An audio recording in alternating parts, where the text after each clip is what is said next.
Alright, so like I promised, pagtutulungan nating sagutin ang tanong kung biblical ba ang altar calling. Dahil maraming nagsasabi na ang altar calling ay sa UPC lang daw, hindi daw yan biblical. Lalo na to si Yan Yan ay galit na ang altar calling is only ginagawa ng UPC at hindi to ginawa ng first century church. Na okay lang naman kung magalit tayo, no, kasi wini-welcome naman natin lahat ng opinion dito. Basta siguraduhin natin na samahan din natin ng wisdom and biblical evidence yung ating complaint. So biblical nga ba ang altar calling? Now, let's first go sa definition ng word na altar. Hebrew, ang word na altar ay misbeya, na ang ibig sabihin ay slaughter place. Sa Greek naman, ito ay theasterion, medyo mahirap banggitin.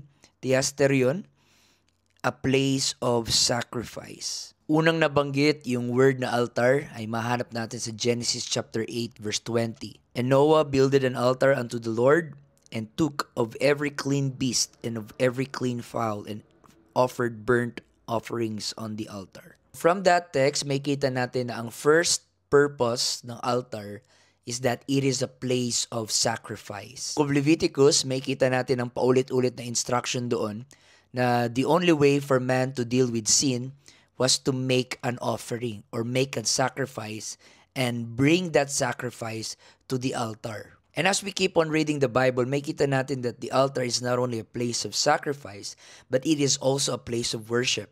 We know Abraham time to time, nire-reveal ang Panginoon sa kanya, he always build an altar as worship. Mababasa natin sa Psalms chapter 43 verse 4, Then will I go unto the altar of God, unto God my exceeding joy, yea, upon the harp will I praise thee, O God, my God. And as we continue to study the Bible, may kita natin na it's not only a place of sacrifice, it's not only a place of worship, but it's also a place of remembrance. We remember the story of Joshua. You remember the story, after nila matawid yung Jordan River at papunta na sila sa Promised Land, si Joshua ay nagtayo ng altar. And it's not a altar of sacrifice, but it's a memorial altar.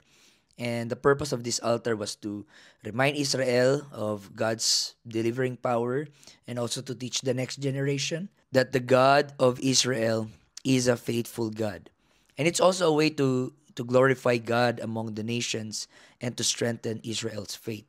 So that's the altar of remembrance na ginawa ni Joshua. Sa Exodus chapter 30 naman, verse 1 to 10, may kita natin that the altar is also a place of intercession. Tandaan natin when the priest offered a lamb or bull, he wasn't just killing an animal, but he was interceding for Israel.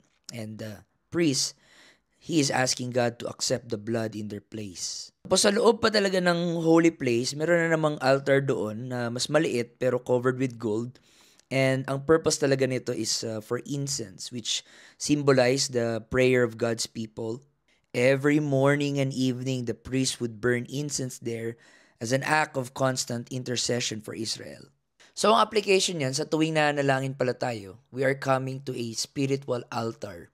We are interceding before God. Ang na-amaze pa nga ako yung sa Exodus 29:37, yung sinabi doon, whatever the altar touches, it becomes holy. Ibig sabihin na merong magical power yung altar, pero it's just that the altar is consecrated, na anuman ang nilalagay doon ay dinidedicate fully sa Diyos. But not only the altar is a place of sacrifice, the place of worship, the place of intercession, the place of remembrance, but ultimately, the altar is a shadow pointing to us the ultimate sacrifice na ginawa ni Jesus sa cross of Calvary. Hebrews chapter 13 verse 10, we have an altar whereof they have no right to eat which serve the tabernacle. Verse 11, for the bodies of those beasts whose blood is brought into the sanctuary by the high priest for sin are burned without the camp. Wherefore, verse 12, Jesus also, that he might sanctify the people with his own blood, suffered without the gate. For me to add John 1:29, behold the Lamb of God who takes away the sin of the world.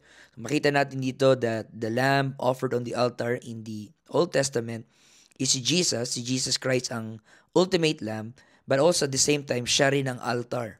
He is both the altar and the sacrifice.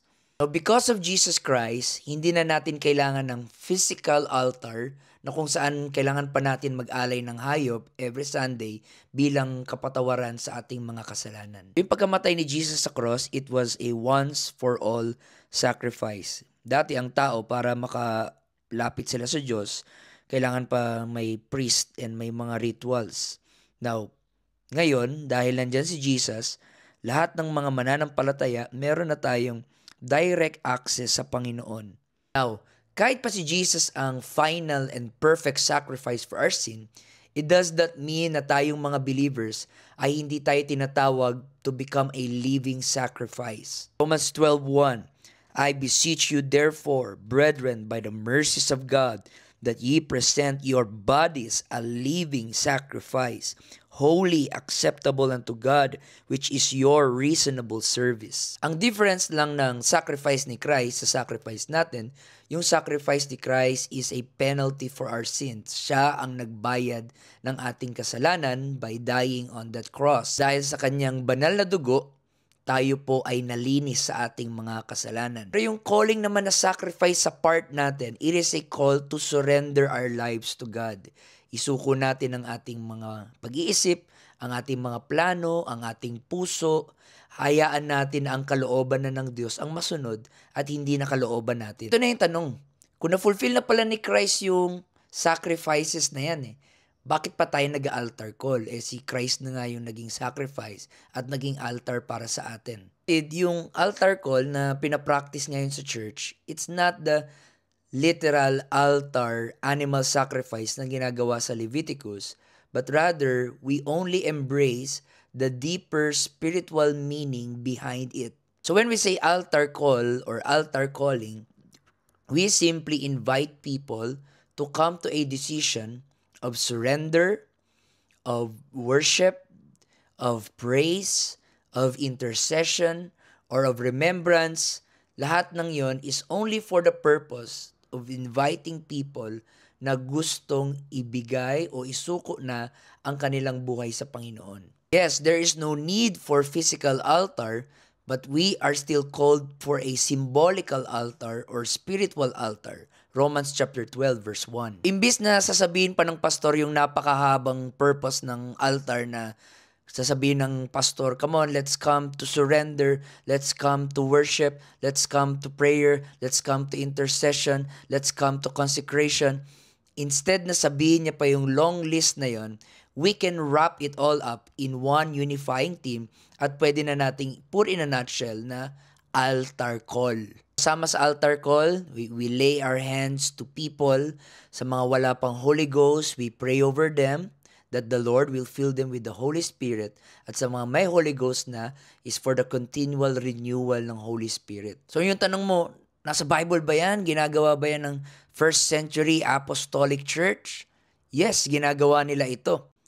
Sa Acts chapter 8, verse 14, Now when the apostles which were at Jerusalem heard that Samaria had received the word of God, they sent unto them Peter and John, who, when they were come down, prayed for them that they might receive the Holy Ghost. For as yet he was fallen upon none of them, only they were baptized in the name of the Lord Jesus. So water baptized sila pero wala pa silang Holy Spirit. So pagdating sa verse 17, then laid their hands on them and they received the Holy Ghost. Practice ng early church na naglilay hands sa mga tao to pray over them that they may receive the Holy Ghost. Biblical ba ang altar call? Yes. Not the physical, literal, animal sacrifice altar call, but the spiritual, the symbolic meaning of that altar of surrendering our lives to Jesus Christ. Okay? God bless.